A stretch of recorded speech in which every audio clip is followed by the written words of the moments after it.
The crash అనేది Netflix documentary film. ఈ film mind blowing ఉంటుంది. అంటే ఒక ఇన్వెస్టిగేషన్, అంటే ఒక కార్ యాక్సిడెంట్ జరిగింది కదా, దానికి సంబంధించి అది యాక్సిడెంటా లేకపోతే మర్డరా అనే ఇన్వెస్టిగేషన్ స్టోరీ అనమాట. మనం ప్రాపర్గా అమెరికాలో ఒక హిట్ అండ్ డ్రైవ్స్ అలాంటివి మనం చూసినాం కదా, ఇది ఒక కార్ యాక్సిడెంట్ సిచ్యువేషన్కి సంబంధించిన స్టోరీ.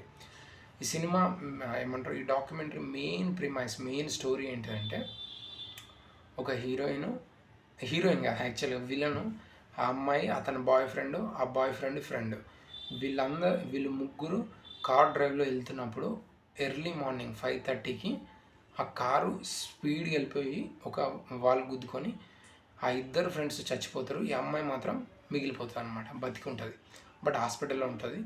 సో ఆ అమ్మాయి బతికిన తర్వాత అప్పటి నుంచి ఇన్వెస్టిగేషన్ స్టార్ట్ అయ్యి ఇది కార్ యాక్సిడెంట్ కాదు, ఇది మర్డర్ క్రాష్ కావాలని జరిగింది అని చెప్పేసి ఒక ఇన్వెస్టిగేషన్ స్టార్ట్ అవుతుంది.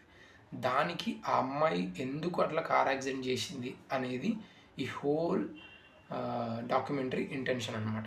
దాంతోపాటు ఈ ఇన్వెస్టిగేషన్లో వీళ్ళ సొసైటీ కానీ మనం చేసే బిహేవియర్స్ ఏవైతే ఉన్నాయో, ఇన్స్టాగ్రామ్ రీల్స్, ట్విట్టర్, ఈ మెసేజెస్, వాట్సాప్, ఇవన్నీ ఏవైతే ఉన్నాయో ఇవన్నీ కూడా ఒక మనిషిని, అంటే నువ్వు ఎంత మిస్టేక్ చేసినా కూడా తప్పించుకోలేని ఒక ఇన్ఫర్మేషన్ ఏదైతే, అంటే ఇప్పుడు ఉన్న న్యూ టెక్నాలజీ నువ్వెంత పకడ్బందీగా ప్లాన్ చేసి ఏం చేసినా కూడా ఆ టెక్నాలజీ అనేది నువ్వు చేసిన మిస్టేక్ని బయట పెడుతుంది అనే ఇంటెన్షన్ కూడా ఈ డాక్యుమెంటరీలో ప్లేస్ చేయబడుతుంది. మనం ప్రాపర్ ఇన్వెస్టిగేషన్ ఉంటుంది అనమాట స్టార్టింగ్ నుంచి ఎండ్ వరకు.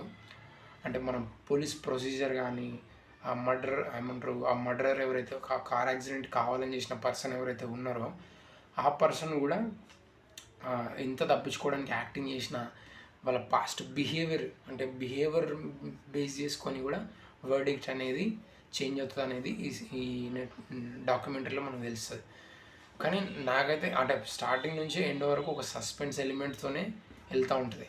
అంటే స్టార్టింగ్లో ఈ అమ్మాయి అసలు ఇది యాక్సిడెంటేనా అని అనిపిస్తుంది, తర్వాత ఇది యాక్సిడెంట్ కాదు మర్డర్ అని అనిపించిన తర్వాత ఆ అమ్మాయి మర్డర్ ఎందుకు చేసింది అనిపిస్తుంది.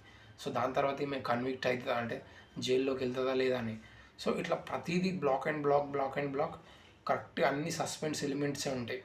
బట్ ఇక్కడ కూడా మనకు బోర్ కొట్టదు. అంటే ఎంటర్టైనింగ్ ఫిలిం కాకపోయినా కూడా ఒక అబ్జర్వేషన్, అంటే ఒక ఇన్సిడెంట్ని కరెక్ట్గా అబ్జర్వ్ చేయాలనుకునే పర్సన్స్ ఎవరైతే ఉన్నారో అలాంటి వాళ్ళు ఈ ఫిలిం చూస్తే they might get new information అనమాట. ఒక హ్యూమన్ లైఫ్ని అండర్స్టాండ్ చేసుకోవడం చాలా ఇంపార్టెంట్ అండ్ చాలామందికి ఇష్టం కూడా ఆ కైండ్ ఆఫ్ లైఫ్ని తెలుసుకోవడం.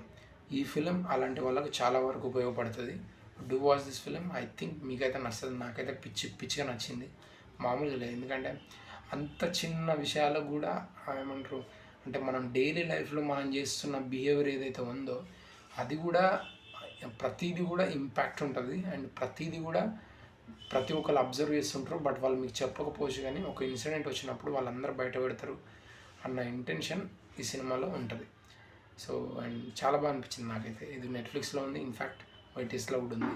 Do watch it, you will love it.